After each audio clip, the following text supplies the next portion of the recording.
Ya, shalom. Shalom. Ya, masih bersama dengan saya. Shalom ya, selamat pagi, selamat berhimpun dalam kasih Tuhan.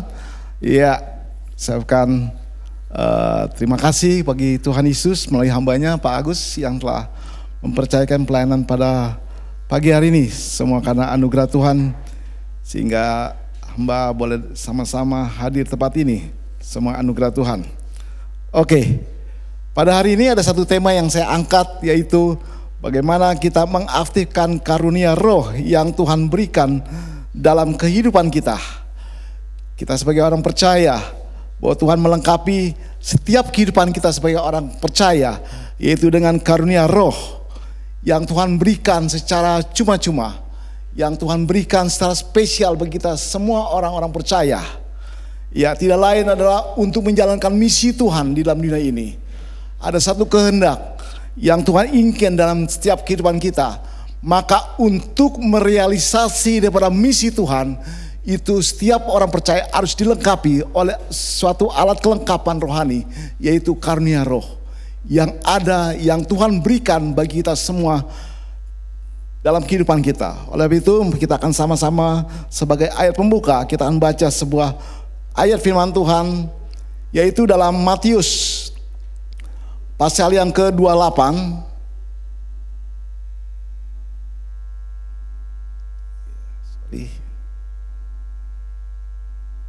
Matius pasal 28 ayat yang ke-19.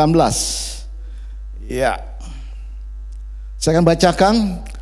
Karena itu pergilah, jadikanlah semua bangsa muridku dan baptiskan mereka dalam nama Bapa dan Anak dan Roh Kudus, dan ajarlah mereka melakukan segala sesuatu yang telah kuperintahkan kepadamu, dan ketahuilah aku menyertai kamu senantiasa sampai kepada akhir zaman. Ya, ayat 19 adalah bicara tentang amanat agung Tuhan yang dipercayakan kepada kita semua sebagai orang percaya, sebagai misi Tuhan yang harus kita kerjakan sebagai orang percaya. Maka ada satu hal yang luar biasa di ayat yang ke-20 mengatakan bahwa ketahuilah aku menyertai kamu senantiasa sampai akhir zaman. Penyertaan Tuhan dalam kehidupan kita, yaitu dengan hadirnya pribadi Allah sendiri, yaitu Roh Kudus dalam setiap kehidupan kita sebagai orang percaya. Roh Kudus kenapa disebut dengan istilah pribadi? Karena dia ada pikiran, dia ada perasaan, dia ada kehendak. Dia inginkan bagi kita semua sebagai orang percaya menjalankan misi Tuhan dalam setiap kehidupan orang percaya, sehingga Tuhan bisa pakai kehidupan kita untuk apa? Menjalankan misi Tuhan, sehingga banyak jiwa dimenangkan bagi untuk nama Tuhan, sehingga kita dapat dipakai Tuhan untuk membawa jiwa kepada Tuhan. Maka oleh sebab itu biarlah kita harus sadar ada namanya karunia roh yang Tuhan berikan bagi kita sebagai orang percaya. Maka itu perlu kita mengaktifkan karunia roh yang ada pada kita. Jangan sampai karunia roh yang Tuhan berikan kita diamkan begitu saja, tapi biarlah kita harus aktifkan agar ada karya Tuhan dalam kehidupan kita, sehingga orang bisa melihat bahwa engkau disertai oleh Tuhan. Tuhan melengkapi dengan berbagai karunia dalam setiap kehidupan kita. Ya, boleh klik ayatnya, tampilannya, yaitu dalam Kisah Rasul 2 ayat 38 mengatakan, jawab Petrus kepada mereka, itu mereka yang percaya, itu para orang Yahudi yang percaya, dikatakan bahwa bertobatlah, pengampunan kamu akan mendapatkan pengampunan dosa, dan kamu akan menerima karunia Roh Kudus. Jadi karunia Roh Kudus itu bersifat rohani dan berkuasa melampaui hal-hal yang alami, yang dapat kita alami. Kalau tadi WL bersaksi bahwa belum pernah dia bayangkan, tapi sesuatu hal dia alami. Begitu juga dengan karunia roh. Ada suatu hal yang ilahi yang terjadi dalam kehidupan kita tanpa kita sadari. Itu adalah karunia roh yang Tuhan berikan dalam setiap kehidupan orang percaya. Maka oleh sebab itu kita harus wajib untuk mengaktifkan karunia yang Tuhan berikan dalam setiap kehidupan kita sebagai orang percaya. Sekali lagi saya katakan bahwa karunia roh adalah bersifat rohani dan berkuasa melampaui hal-hal yang alami, ya, yang belum pernah kita pikirkan. tapi Tuhan berikan suatu kemampuan yang luar biasa dalam kehidupan kita, sehingga melalui ucapan kita, melalui perbuatan kita, melalui satu hal yang kita berbuat, sehingga boleh apa? Membawa jiwa kepada Tuhan. Itu ada suatu hal yang ajaib yang Tuhan percayakan di kehidupan kita, yang belum kita pikirkan, tapi Tuhan bisa pakai hidup kita, sehingga melalui perkataan kita, melalui perbuatan kita, membawa jiwa kepada Tuhan, sehingga kita dipakai oleh Tuhan. Untuk apa? Untuk membangun jemaat Tuhan. Untuk apa? Untuk menjalankan misi Tuhan. Kenapa ada misi Tuhan? Karena Tuhan ada kehendak dalam setiap kehidupan kita sebagai orang percaya. Maka dia ada keinginan, dia ada perasaan, dia ada pikiran. Maka ada suatu hal yang besar yang Tuhan akan berikan dalam setiap kehidupan orang percaya. Maka itu pada pagi hari kita belajar bagaimana kita mengajarkan karunia roh yang Tuhan berikan dalam kehidupan kita. Tidak lain adalah supaya untuk apa? Membangun jemaat Tuhan, sehingga Tuhan pakai hidup kita, sehingga kita menjadi orang yang berguna untuk kerajaan Allah, untuk membawa jiwa bagi kemuliaan bagi nama Tuhan. Boleh klik berikutnya. Ya, klik berikutnya. Ya, dan setiap kita orang percaya, kita selalu dipimpin oleh Roh Allah. Dan ketika Roh Kudus ada dalam kehidupan kita, secara otomatis sesuai dengan Kisah Rasul 2:38, maka Tuhan memberikan karunia roh dalam setiap kehidupan kita. Ada berbagai karunia roh, kurang lebih ada 9 atau lebih daripada itu. Tapi kita yang percaya, setiap orang percaya pasti minimal memiliki satu karunia roh. Entah itu karunia memberitakan Injil, entah karunia iman, karunia hikmat dan sebagainya. Tuhan pasti memberikan kita sebagai orang percaya, ya. Sehingga ketika orang berkata, ketika kita memperkatakan firman Tuhan kepada seseorang, orang berkata, aku merasa imanku semakin dicas. Ketika aku berbicara dengan kamu, imanku makin bertumbuh dalam Tuhan. Maka kita telah diberikan karunia iman dalam kehidupan kita. Mungkin juga karunia hikmat yang Tuhan berikan bagi kita semua, sehingga kita bisa memberikan petunjuk kepada seseorang, ya, sehingga orang itu boleh mengalami sesuatu hal yang dari Tuhan. Maka itu pun karunia roh. Juga mungkin karunia berdoa. Tuhan pakai hidup kita hanya untuk mendoakan setiap orang yang sakit, setiap orang yang mengalami masalah. Tuhan pakai hidup kita sebagai pendoa syafaat. Itu pun karunia. Maka ketika kita sadar akan karunia yang ada pada kita, maka Tuhan inginkan kita mengaktifkan karunia Roh Kudus yang Tuhan percayakan dalam kehidupan kita. Klik berikutnya. Dalam bahasa Yunani, kata dasar daripada karunia adalah karisma, suatu pemberian atau gift yang diberikan gratis kepada kita semua sebagai orang percaya. Ya, Tuhan berikan tanpa kita membayar sesuatu hal, asal kita percaya, maka Tuhan berikan alat kelengkapan itu. Sekali lagi, tanpa kita sadari bahwa kita memperoleh suatu karunia roh dalam kehidupan kita, sehingga ada satu hal yang dapat kita perbuat yang bersifat ilahi, sehingga kita sadar bahwa itu adalah satu karunia roh yang Tuhan berikan dalam kehidupan kita. Pemberian khusus kepada beberapa orang Kristen secara spesial, ya, jawatan roh seperti Bapak Gembala atau karunia Nabi, ya, karunia Rasul dan sebagai karunia-karunia yang sebagai guru dan sebagainya. Itu menjadi suatu orang-orang khusus yang dipercayakan dalam panggilan khusus. Itu adalah pun karunia roh, ya. Maka itu kita sebagai orang percaya harus sadar bahwa kita semua pasti memiliki karunia roh. Coba Bapak Ibu boleh bayangkan, kalau andai kata salah satu di antara kita memiliki satu karunia roh kesembuhan ilahi, pasti membuat satu hal yang gempar. Ya, bukan hanya di gereja ini, mungkin satu kota Sydney pun akan gempar ketika seseorang, orang percaya dipakai Tuhan, yaitu mendapat satu karunia kesembuhan ilahi atau karunia hikmat, karunia yang lain. Itu membuat satu hal yang menjadi satu kegemparan yang luar biasa.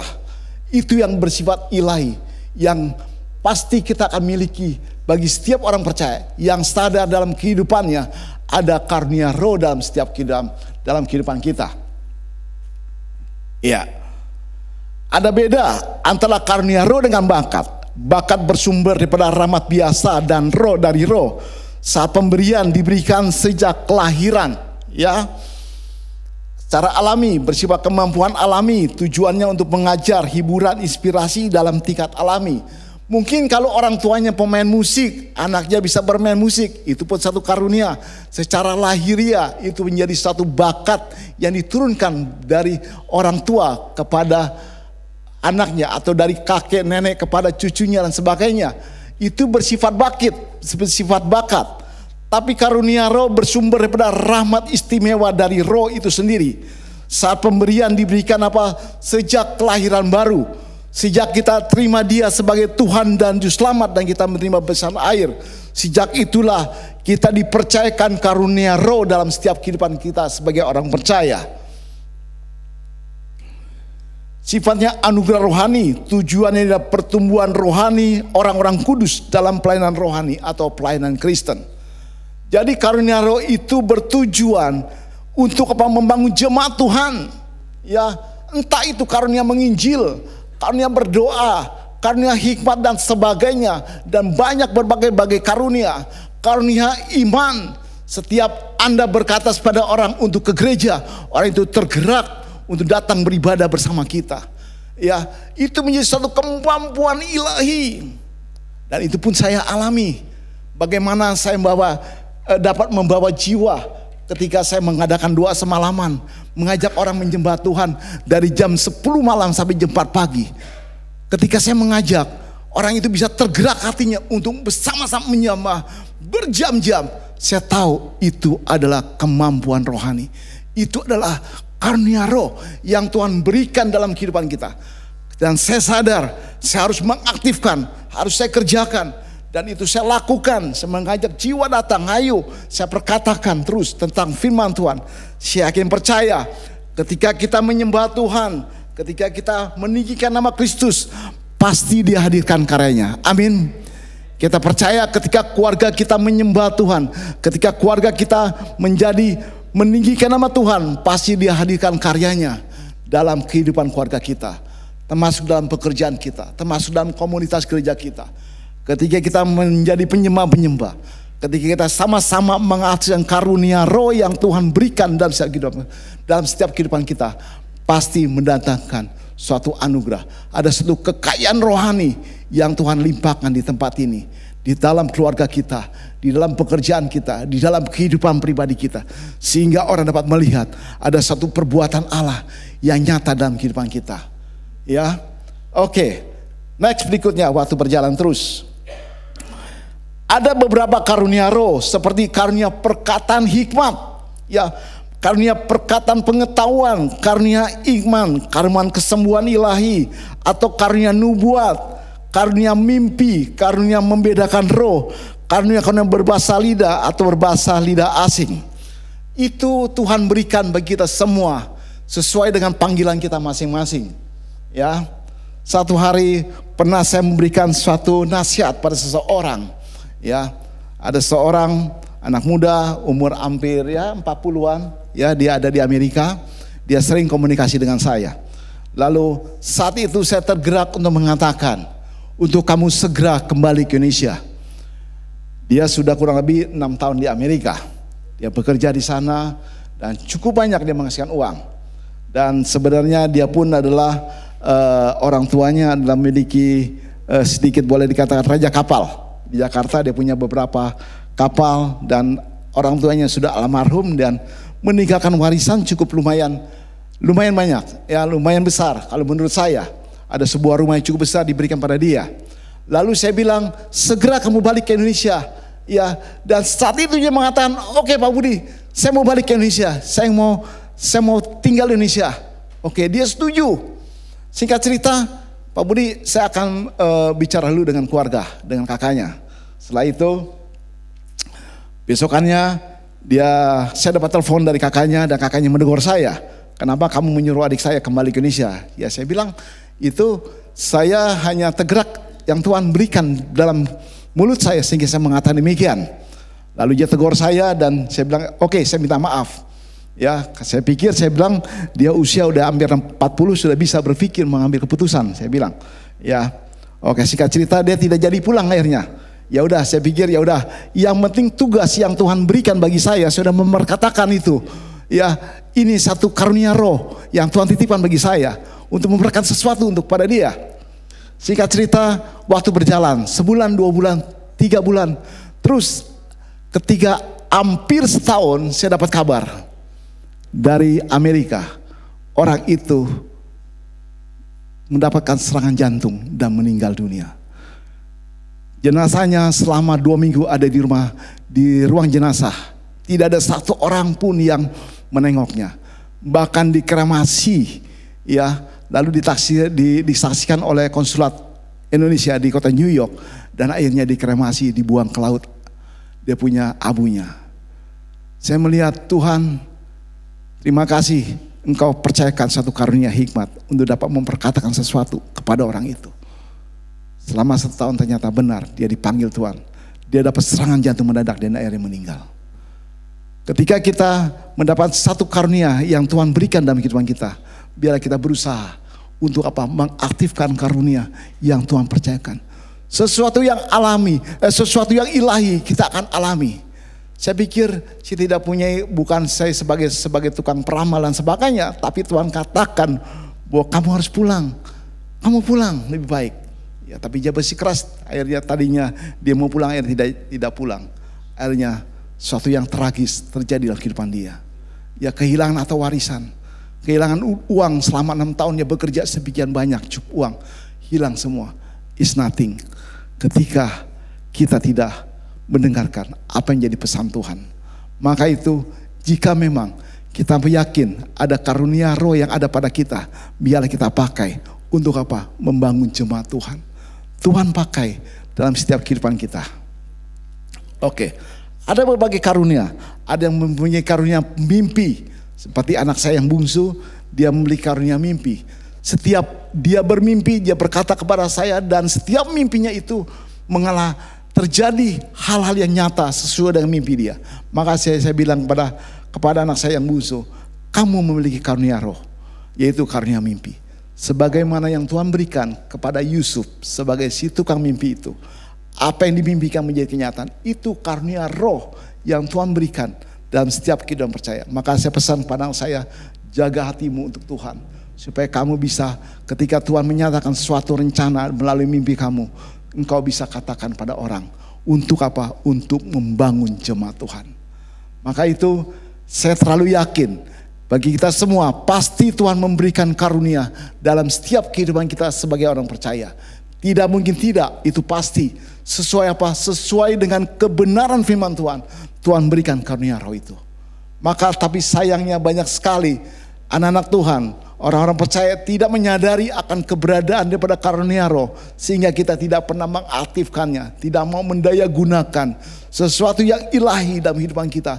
Kita tidak pernah explore dalam kehidupan kita, sehingga kita tidak dapat melihat suatu perbuatan Allah yang luar biasa, yang belum pernah kita pikirkan, yang belum kita bayangkan, tapi Tuhan bisa pakai hidup kita menjadi alat kemuliaan bagi nama Tuhan. Amin. Kita rindu kita semua mau dipakai Tuhan untuk kita apa? Mengaktifkan karunia yang Tuhan berikan dalam setiap kehidupan kita sebagai orang percaya. Yes. Ya, kemudian pentingnya mengaktifkan karunia roh, yaitu salah satunya apa? Untuk menyatakan kebenaran. Apa yang tertulis dalam kitab suci itu nyata, bahwa Tuhan pasti melengkapi kita sebagai orang percaya. Tuhan membuat sesuatu yang ilahi dalam kehidupan kita, sehingga orang dapat melihat sesuai dengan kebenaran firman Tuhan. Tuhan nyatakan, Tuhan pakai dalam setiap kehidupan percaya, bahwa apa yang kita lakukan itu Tuhan nyatakan dalam setiap perbuatan kita, dalam karunia roh Tuhan yang Tuhan percaya dalam kehidupan kita. Yang kedua adalah untuk membangun dan menguatkan jemaat. Tujuannya adalah untuk membangun dan menguatkan setiap jemaat Tuhan. Ya, ketika seluruh jemaat Tuhan mau mengaktifkan karunia yang Tuhan berikan dalam setiap kehidupan, kita semua percaya pasti jemaat itu akan mengalami suatu hal yang luar biasa. Terus akan mengalami pertumbuhan. Ketika setiap anggota jemaat Tuhan mau berusaha apa? Mengaktifkan karunia Roh Kudus. Bukan hanya tugas pendeta, bukan hanya tugas sebagai gembala, tapi kita semua orang-orang percaya, ketika kita mau ambil untuk mengaktifkan karunia roh. Entah karunia bersaksi, entah karunia iman, entah karunia memberitakan Injil. Seperti saat ini saya memberitakan Injil, ini karunia roh. Ketika kita mau mengaktifkan, maka Tuhan bisa pakai hidup kita untuk menyatakan apa? Perbuatan ilahi dalam setiap kehidupan kita sebagai orang percaya. Oke. Apa yang menjadi penghambat karunia roh sehingga karunia roh yang ada pada kita tidak pernah dapat tereksplor, tidak pernah bisa aktif dalam setiap kehidupan kita seorang percaya? Pertama adalah karena kurangnya kita percaya apa yang Tuhan berikan. Karena kita kurang percaya, kurang yakin apakah aku benar memiliki karunia roh. Ini menjadi penghambat. Maka yakinilah bahwa firman Tuhan ya dan amin, dia tidak pernah gagal. Dan ini menjadi satu hukum roh yang berlaku dalam setiap kita percaya.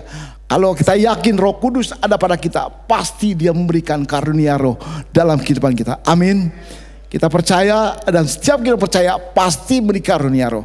Dan itu tidak tergantung umur, entah itu anak muda, entah itu orang dewasa muda atau orang-orang lansia. Dan Tuhan bisa pakai dengan karunia roh yang luar biasa. Tuhan akan membuat satu hidup kita istimewa di hadapan Tuhan. Sekalipun usia kita sudah lanjut usia, ketika kita mau mengaktifkan karunia roh, maka luar biasa. Tuhan akan pakai dalam masa lansia kita menjadi luar biasa.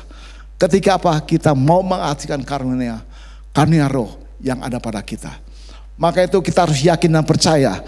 Apa yang dikatakan oleh kitab suci ya dan amin. Ya, dia tidak pernah gagal. Maka ketika kita percaya akan ada pribadi Allah turun dalam kehidupan kita, dia lengkapi, maka kita harus yakin percaya. Yang kedua adalah penghambat. Kenapa karunia roh tidak pernah bisa efisien dalam kehidupan kita? Karena kita cenderung dalam hidup kedagingan. Siapa yang menabur kedagingan akan menemui kebinasaan. Siapa yang menabur dalam roh akan menuai kehidupan yang kekal. Maka ketika kita masih hidup dalam kesenangan dunia ini, maka otomatis karunia Roh Kudus tidak akan efektif. Karunia Roh Kudus tidak akan dapat bisa tereksplor dalam kehidupan kita. Ya, ketika kita hidup dalam kedagingan, rasa ego kita terlalu tinggi, mementingkan diri sendiri. Yang penting diri aku selamat, orang lain aku tidak mau tahu. Tapi kita sadar ketika kita terus mengikis daripada kehidupan kedagingan kita, maka keinginan roh itu akan timbul dalam kehidupan kita. Ketika kita menekan keinginan daging kita, keduniawian kita, keserakaan kita, kebodohan kita, ketika kita tekan itu, maka keinginan roh akan timbul terus dalam kehidupan kita. Kita ingin ada keinginan untuk bersekutu dengan Tuhan. Saya kurang lebih 2 semalaman hampir 15 tahun ya, setiap bulan terus saya tekan keinginan daging saya. Keinginan daging maunya tidur ya. Tapi roh terus mendorong kita untuk bersemangat menyembah dan menyembah berjam-jam menyembah. Terus kita berikan ruang untuk Roh Kudus bekerja dalam kehidupan kita. Maka itu menjadi satu kekuatan yang luar biasa dalam setiap kehidupan kita sebagai orang percaya. Yang ketiga adalah akar kepahitan atau kelemahan hidup kita. Itulah yang menjadi penghambat. Kenapa karunia Roh Kudus kita tidak pernah dapat efektif, tidak pernah bisa aktif, tidak menjadi suatu kekuatan yang powerful dalam kehidupan kita. Karena kita masih memendang akar kepahitan, akar kebencian. Tidak dapat bisa melepaskan pengampunan. Tidak ada ketulusan. Selalu transaksional dalam kehidupan kita. Kalau aku ingin berbuat sesuatu, apa yang Tuhan bisa berikan dalam hidup aku? Kalau aku bisa berbuat ini, apa yang gereja bisa berikan untuk aku? Kalau aku bisa berbuat ini, apa yang bisa Bapak Gembala berikan dalam kehidupan kita? Selalu ada transaksional dalam kehidupan kita. Itulah menjadi prinsip hidup yang membuat karunia roh tidak bisa efektif. Maka biarlah kita ada ketulusan hati untuk kita melakukan itu untuk kemuliaan nama Tuhan. Tidak ada akar kepahitan. Ya, kita buang, kita lepaskan. Ya, lepaskan pengampunan. Biar ada ketulusan hati. Tidak ada transaksional dalam kehidupan kita. Maka itu yang membuat karunia roh kita semakin efektif. Karena roh kita akan semakin tereksplor dalam kehidupan kita. Sehingga ada kerinduan untuk menjangkau jiwa-jiwa, untuk dapat dimenangkan untuk kemuliaan nama Tuhan. Amin. Biarlah kita lepaskan pengampunan. Kita lepaskan orang yang membenci kita. Kita lepaskan segala orang yang membuat satu rencana jahat dalam kehidupan kita. Biarlah kita lepaskan pengampunan. Biarlah kita tulus, kita beribadah ke tempat ini pun dengan apa? Ketulusan dari hati yang paling dalam. Tidak ada politik dagang dalam kehidupan kita. Ya, kita tahu kalau politik dagang selalu apa? Ingin cari untung. Ya, saya sering katakan kepada jemaat Tuhan yang saya pimpin, biarlah ketika kita beribadah, tidak ada politik dagang dalam kehidupan kita. Tapi kita datang melayani Tuhan, tidak ada proses transaksional. Apapun, ketika diberkati atau tidak diberkati, kita tetap melayani Tuhan. Terus kita tulus melayani Tuhan, terus kita beribadah pada Tuhan. Itu yang membuat karunia roh kita semakin efektif dalam kehidupan kita. Yes, di akhir khotbah ini saya akan menyaksikan suatu hal yang luar biasa yang saya alami dari Tuhan. Bagaimana langkah kita mengakses karunia roh dalam kehidupan kita. Pertama adalah kesadaran kita memiliki karunia roh. Kita harus sadar bahwa ada karunia roh yang Tuhan berikan dalam setiap kehidupan kita. Ketika kita tidak sadar ada karunia roh, tidak mungkin kita dapat aktifan. Makanya kita harus sadar karunia roh yang ada pada kita. Entah itu karunia iman, entah itu karena perkataan, entah itu karena bersaksi. Karunia apa? Karunia berdoa. Ya, kita harus sadar bahwa ada karunia roh yang Tuhan titipkan dalam kehidupan kita. Ketika kita tidak sadar, tidak mungkin kita bisa aktifkan. Tapi kita sadar ada karunia roh dalam kehidupan kita. Ya, terlihat dalam kehidupan kita setiap hari. Sehingga orang berkata, Pak Budi, kalau aku bicara Pak Budi, iman aku makin bertambah loh. Iman aku semakin dicas loh. Iman aku semakin greget loh. Aku sadar itu ada karunia iman dalam kehidupan kita, dalam kehidupan saya pribadi. Entah itu karena bersaksi, setiap kita bersaksi orang tertarik datang beribadah. Setiap kita bersaksi ada daya tarik khusus untuk orang itu boleh datang menyembah Tuhan. Itu karunia roh. Termasuk karunia berdoa. Ya, ketika kita berdoa, ketika orang memerlukan doa, kita datang berdoa dan orang mendapat ketenangan. Orang merasa mendapat kelepasan. Itu karunia roh yang Tuhan berikan dalam kehidupan kita. Maka pertama adalah kita harus sadar ada karunia roh dalam kehidupan kita. Amin. Kita percaya ada karunia roh dalam setiap kehidupan orang percaya. Yes. Yang kedua adalah tingkatkan penyembahan. Kita selalu meningkatkan penyembahan kita. Biarlah kita jadikan seluruh aspek kehidupan kita sebagai nilai penyembahan kita. Kalau kita berumah tangga, biarlah rumah tangga kita menjadi mezbah bagi kemuliaan nama Tuhan. Ketika kita bekerja, biarlah pekerjaan kita juga untuk memuliakan Tuhan. Ketika kita beribadah pun kita memuliakan Tuhan. Seluruh aspek kehidupan kita. Ketika kita mengurus atau menjaga kesehatan kita pun untuk kemuliaan Tuhan. Agar semua itu untuk kemuliaan Tuhan. Apapun yang kita perbuat. Ketika kita mendidik anak kita pun untuk kemuliaan Tuhan. Ketika kita melayani orang tua kita. Ketika kita memperhatikan orang tua kita pun untuk kemuliaan Tuhan. Berarti kita meningkatkan penyembahan kita. Seluruh aspek kehidupan kita untuk kemuliaan Tuhan. Apa yang kita perbuat ujung-ujungnya untuk kemuliaan Tuhan. Apa yang kita lakukan ujungnya nama Tuhan dimuliakan, diagungkan. Sungguh orang bisa melihat, sungguh orang ini hidupnya memuliakan Tuhan. Amin. Sehingga orang dapat melihat ada satu perbedaan. Mereka yang tidak beribadah maupun orang yang beribadah Tuhan. Orang lain dapat melihat ada satu perbedaan yang nyata. Sungguh orang ini disertai oleh Tuhan. Yes. Yang kedua adalah kenakan firman Tuhan dalam setiap kehidupan kita. Itu yang membuat kita semakin efektif untuk mengaktifkan karunia. Ada dasar firman Tuhan yang kita boleh pegang teguh sehingga kita yakin percaya bahwa apa yang kita lakukan dalam Tuhan tidak pernah sia-sia. Amin. Tuhan perhitungkan apapun yang kita lakukan, Tuhan perhitungkan, dan itu saya alami. Tuhan, segala rencana Tuhan pasti dan tidak pernah gagal. Tuhan perhitungkan sekecil apapun yang kita lakukan Tuhan perhitungkan. Dia tidak pernah mau berhutang dengan kita. Dia pasti akan membayarkan semua itu. Tahun 2008 saya mulai mengadakan 2 semalaman. Tuhan beri aku karunia iman. Lalu setiap hari saya menginjil. Saya tiap hari membawa jiwa. Yuk mari kita menyembah Tuhan. Yuk mari menyembah Tuhan. Jam berapa Pak Budi? Jam 10 malam sampai jam 6 pagi. Wah sampai jam 4 pagi. Kurang lebih 6 jam. Ya, secara manusia tidak mungkin. Secara manusia mustahil. Impossible. Tapi bagi Tuhan tiada yang mustahil. Untuk dapat menjawab, mengajak jiwa. Terus setiap bulan saya mengadakan. Ya, Dan di tengah session saya bersiapkan makan malam. Ya, makan malam untuk mereka ada tenaga untuk menyembah Tuhan lagi. Ya, setiap bulan saya katakan, saya lakukan sebulan, 2 bulan, sampai setahun, 2 tahun, 3 tahun. Ya, kita menyembah. Ya, kebetulan Pak Gembala pernah khotbah di tempat saya, yaitu ruko 4 lantai. Di lantai 4 kita akan penyembahan di sana. Ya, Tuhan perhitungkan. Dia tidak pernah mau berhutang dengan kita. Kita asal kita tulus melakukannya. Ya, saya siapkan makanan begitu banyak untuk dapat orang dapat menyembah dan menyembah. Ya, 10, 20, 30, ya. Di tengah malam sampai pagi kita menyembah, full band kita menyembah dan menyembah. Tuhan terima kasih. Tuhan berikan apa? Karunia roh. Dan saya mau aktifkan, terus saya aktifkan karunia iman itu. Untuk aku dapat membawa jiwa untuk. Dan ada satu prinsip, ya, pemahaman teologi saya pahami. Ketika kita memuliakan Tuhan, pasti Dia menghadirkan karyanya. Amin. Dia pasti menghadirkan suatu hal yang besar atas tempat itu. Ketika kita memuliakan nama Tuhan. Singkat cerita, ya, waktu berjalan setahun, 2 tahun, 3 tahun, sampai di tahun keempat, tahun kelima, ya, kita mengadakan 2 semalaman itu, ya.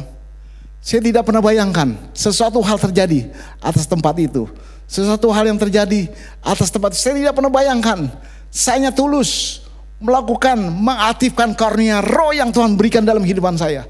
Terus saya aktifkan, ya, terus saya aktifkan, ya. Tiba-tiba satu hari ada seorang datang ke tempat saya. Dia berkata kepada saya, dia bertanya siapa pemilik gedung ini, itu ruko itu, dan akhirnya dia menemui saya.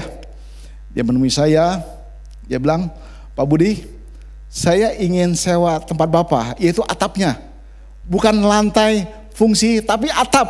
Dia mau sewa atapnya, ya. Saya ingin menaruh menara BTS untuk memancar seluler. Dia bilang, wah. Saya bilang, ya coba. Saya tanya berapa sih beratnya, berapa kilo dia punya BTS itu. Lalu saya kalkulasi. Kebetulan saya sekolah teknik sipil sama dengan Bapak Gembala. Saya hitung kekuatan gedung itu, berapa besar kekuatan itu, ya, beban mati, beban hidup, ya, lalu beban gempa dan sebagainya saya hitung. Dan saya setelah itu dalam hitungan saya masih oke, masih masuk. Maka saya bilang oke, saya setuju kalau dipasang untuk menara BTS. Lalu dia katakan gini, saya akan sewa tempat Bapak, ya, bukan karena tempat Bapak ini tinggi, bukan karena tempat Bapak ini tinggi, ya, 4 lantai, bukan. Tapi saya melihat ada satu koordinat yang tepat di tempat ini. Ada koordinat yang tepat, itu yang saya butuhkan. Ada koordinat yang tepat di tempat itu. Maka saya akan kontrak Bapak.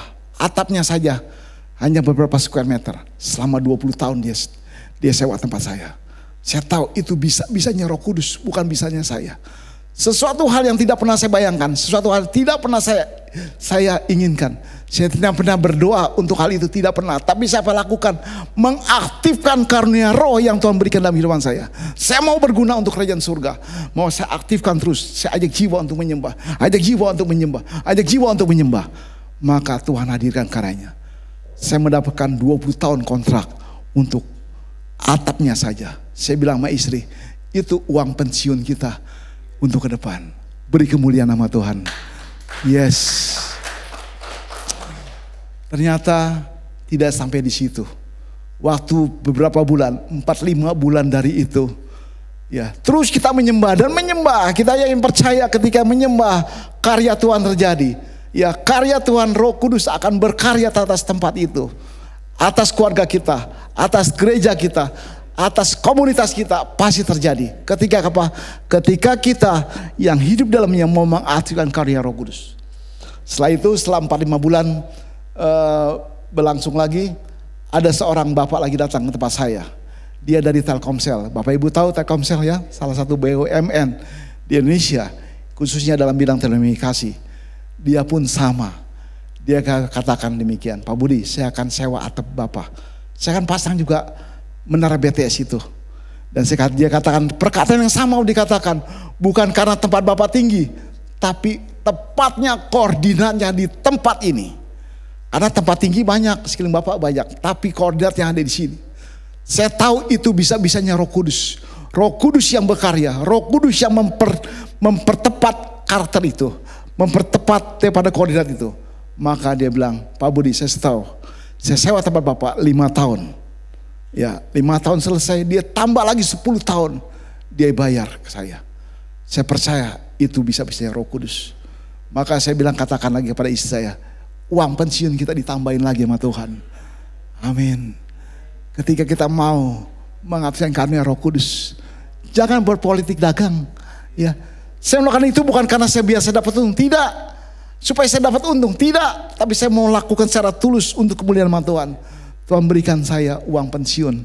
Ya, mungkin sekarang saya umur 58, sampai umur 70 pun masih ada uang pensiun dari itu. Tuhan pelihara hidup saya. Amin. Yes, kita mau rindu absen Roh Kudus, mengabsen karunia Roh, apapun sekecil apapun aktifkan. Biar Tuhan pakai menjadi alat kemuliaan Tuhan. Biar banyak jiwa-jiwa memenuhi tempat ini. Ketika kita sadar ada karunia Roh dalam kehidupan kita. Yes. Oke, waktu kita terbatas. Kita akan lanjut lagi sedikit lagi. Ya. Oke.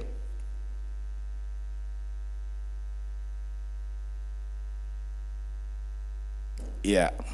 Yaitu berani melangkah. Kita yakin ketika ada sadar harus berani langkah. Kalau andai kata saya saat itu saya menerima Tuhan mengingatkan saya untuk membuat mezbah penyembahan, lalu saya bilang, yes Tuhan, aku ingin membuat mezbah penyembahan. Saya akan memulai doa semalaman. Tapi ketika saya takut melangkah, saya tidak akan mengalami hal yang ilahi dari Tuhan. Tapi saya berani melangkah. Saya mulai terus meyakinkan orang. Terus ketika saya ke bank, saya meyakinkan orang. Ketika ada tamu, saya meyakinkan orang. Ketika ketemu tetangga, saya meyakinkan orang itu untuk menjadi penyembah Tuhan. Saya berani melangkah. Berani mengeksekusi apa yang Tuhan berikan dalam kehidupan kita. Berani melangkah. Maka kita melihat satu perbuatan Tuhan yang besar. Yang kelima adalah fokus kepada karunia yang ada. Saya yakin percaya ketika sadar ada karunia Roh, maka fokus terus karunia. Mungkin karunia berdoa, terus berdoa dan berdoa. Ya, mungkin kita ada karunia firman Tuhan, terus kita belajar firman Tuhan. Mungkin kita ada karunia iman, terus perdalam karunia yang ada pada kita. Ya, apapun yang Tuhan percayakan, terus ketika kita fokus, maka Tuhan akan nyatakan perbuatan Allah yang besar bagi kita. Amin. Yes. Inilah firman Tuhan yang dapat saya sharingkan pada siang hari ini. Kiranya boleh menjadi berkat bagi saya maupun jemaat yang Tuhan mendengarkannya. Mari kita semua sama-sama mengaktifkan karunia Roh yang Tuhan percayakan dalam kehidupan kita. Kita percaya hidup kita akan dibuat berbeda dengan orang lain. Karena ada sesuatu yang ilahi turun atas orang itu. Ada sesuatu yang ilahi turun atas ini. Ya, Salomo adalah orang biasa. Ketika Tuhan berikan karunia Roh dalam kehidupan dia, sehingga orang itu menjadi orang yang super. Ya, Salomo tidak belajar manajemen proyek. Ya, Salomo tidak belajar arsitek, tapi Tuhan berikan satu alat kemampuan yang luar biasa kepada Salomo. Dan itu pun akan terjadi pada kita semua ketika kita mau mengaktifkan karunia Roh. Haleluya. Amin. Tuhan berkati.